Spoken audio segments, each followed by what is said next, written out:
So everything you see behind me is what I take with me in this car, plus a water tank on all my mobile detailing jobs. I know it may not seem like much, but for a sedan like this, especially a Hyundai Elantra sedan, a smaller one, this is a lot. Plus, here we go. We got my generator. Obviously, you're gonna need a ladder. I got the shop vac that I use for extracting, an extension cord. Then I have the regular shop vac for regular dry dirt. Then I got my steamer. I got my buffer polisher that I use to apply the machine wax. This is what I use to lay down the liquid for the extractor. Here's my interior detailing bag. Right here, it's got all my products and tire shine, all that good stuff. Here's my towel drawer right here. I got at the bottom is all my dirty ones, and then in here's where I keep the drying aid stuff, and then here's regular clean towels. Here's the bucket for the hand wash with the grit guard at the bottom. This is the one for the tire shine, for the wheels that I need a new one because whatchamacallit, it's cracked. And then I got my pressure washer. And we'll start things. I got a 33-gallon water tank in the trunk, and it's on a platform. And my machine, my pressure washer is gravity fed. I don't have a electric pump to, pump it through the pressure washer. But what I have to warn you guys about, I'm gonna give you some tips and tricks how you could do this, how to know if you can do this, and is it safe? Yes, I would say it's safe. I haven't had no problems with the shocks or the struts in the back so far because that's where the water tank is. I definitely feel it when I go over the speed bumps or any potholes. I definitely feel it. You feel that you just feels like boom, boom, boom, like you're on the ocean or something. But on a normal cruise on the highway or on a regular street and you're going 45, 50, 60, you don't feel it at all. It still feels the same. The pickup speed, it's a little 2.0 motor. It still picks up the same. It's slow either way. Without the weight, with the weight, it's still slow. Um, what I would say is be careful when you go over bumps. And remember, you're only going to have a full heavyweight car before you go to the job. On your way to the detail, that's where you have all your weight because most of the weight is the water. Once you get rid of that water, once you start using it, your weight goes down drastically. Because I have a 33-gallon tank, I use about 30 gallons. It doesn't fill up all the way to the top. And when you do the math, I think a gallon is like 8.3 pounds or 8.7 pounds per gallon. And you do the math, it comes out to almost about 300 pounds. So when you wipe out all that water, you take down all that weight, and it helps you out a lot. So yeah. So another tip too. So to find out, what you can carry, what you could take with you, you got to find out the weight of all your equipment. So how I came about detailing out of my sedan, I have purchased a truck and it needed some more work than I expected. So I ran into a lot of, troubles. And I said, to heck with it. I want to get my mobile, detailing business on the go. I want to start doing it now. And I wanted to have my own electrical and I wanted to have my own water. I don't feel right going to a customer's house, hooking up my hose or hooking up my extension cord to the house. It just doesn't feel right. And I feel like I can't charge as much as I could. It just doesn't look professional to me. I know others say they can, and others started like that, like Detail Groove. I believe he said he was doing that for 8 years before he went completely mobile, and that's impressive. But to me, it just doesn't feel right. It just doesn't. Yeah, that's just not who I am. So I wanted to make sure I get everything. So to determine if you can do this in your sedan, I don't think every sedan can do this because you got smaller ones like maybe the Toyota Yaris or the Hyundai Accent. You have to look at your payload. Look at your payload capacity and then automatically count how much you weigh. So I think I weigh about 190 to 200 depending on what day, how good I ate that day. So I factored in, let's just say 200. This payload for this car is 1,113 pounds. You automatically got to take off the 200 pounds because of how much I weigh. You're included in that in that marking. You're included in that. Then knock off how much water you're going to be carrying. So let's say about 300 pounds or 280, but 300. So you knock it down. Now you start counting how much all your equipment, how much this weighs. I know the shop vacs, they weigh 18 pounds a piece. I know, the steamer weighs about 12 pounds. You start calculating. So you want to stay within your payload. If you exceed your payload, it becomes unsafe driving the vehicle on the road. So I don't want nobody to get hurt.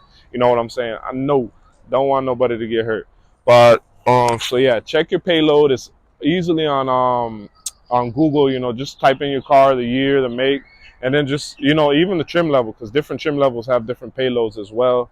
And also how much gasoline you have in your car too factors in your payload, because yeah, that's not calculated in your payload as well. Well, it should be calculated. But what I'm going to do here now is I'm going to load up all this, equipment, and I'm going to show you how it looks when my car is fully packed up. Okay, I just wanted to have all this out, show you what I fit in my car, and that to prove to you that you yourself can do it also. Don't be discouraged because you don't have a van or you don't have a truck or a minivan. No, you could do it out of your sedan. Okay, trust me. Life is a race, push the pedal before turning gray. Get your cheddar, cause it's time to get paid. Having nightmares by the time now is wasted. Working just to live up to my name.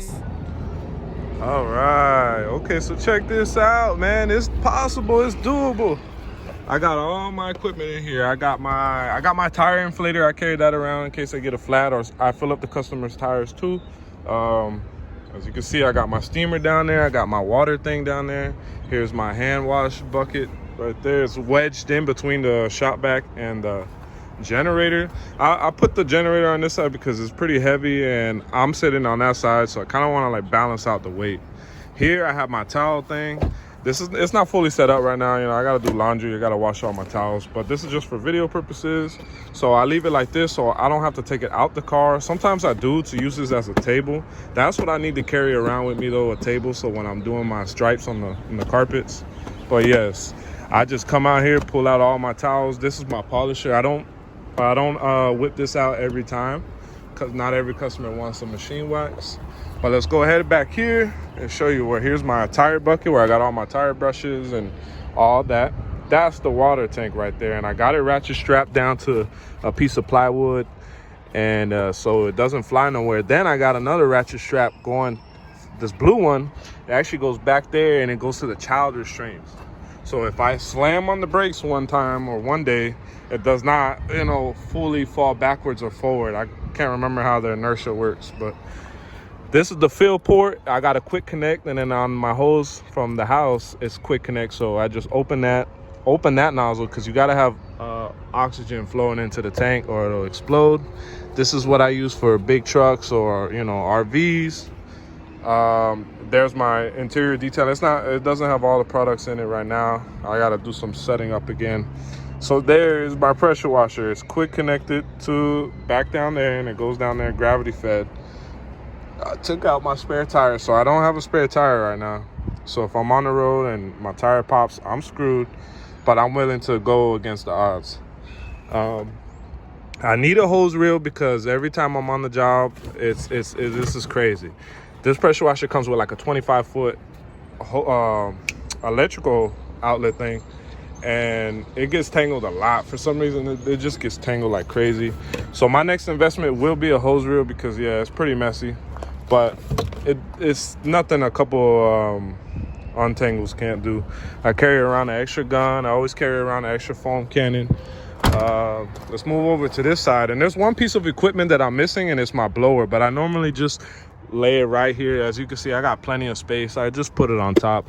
And I carry the extension cord. Here's the other shop vac. There's my ladder. As you can see, there's the water. And then, boom, I sit right there. And I'm good to go.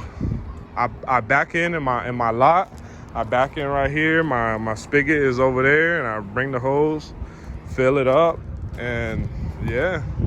So guys, this is me. This is my setup. This is my mobile detailing setup. I've been wanting to make this video for a long time for you guys. I've been procrastinating it, and yeah, I was gonna take this car in to go get painted by Hyundai because look at that paint. It's peeling like crazy. But I said the heck with it. I think I'm gonna paint the roof myself and all that because they weren't trying to do it for free, even though it's under warranty. So I don't know what's up. I'm never buying another Hyundai again. I'm gonna buy a different car next time. But yep, this is it. As you can see, man, it gets the job done. I've done countless details with this car, and I've gone very far with it, with the water tank full. And I can tell you, I don't see no difference in the struts, no difference in the brakes. Oh yeah, when you're braking though, yeah, you definitely feel it. When you're fully loaded, yeah, you definitely feel it. So you gotta brake probably 2 seconds earlier or a second earlier. But yeah, guys, this is my setup right here. Woo-wee. Boy, it is a hot one, man. I had to take my glasses off because they keep sliding off my face. Yeah, so if you have any questions, I would love to help you guys out about figuring out what your payload is, or you know, what equipment to buy for your car, or how to move it, certain stuff like that, so you can fit it in your car. I would love to help you guys out. So comment down what vehicle you're using for mobile detailing, whether it be a van, truck. Let me know. I want to know what you're using and and why you chose that. That's what I want to know, why you chose it and what you're using. So go ahead, let me know in the comment section below. Oh, school bus. But yeah, stay tuned, man. Stay tuned. Big things for 2023.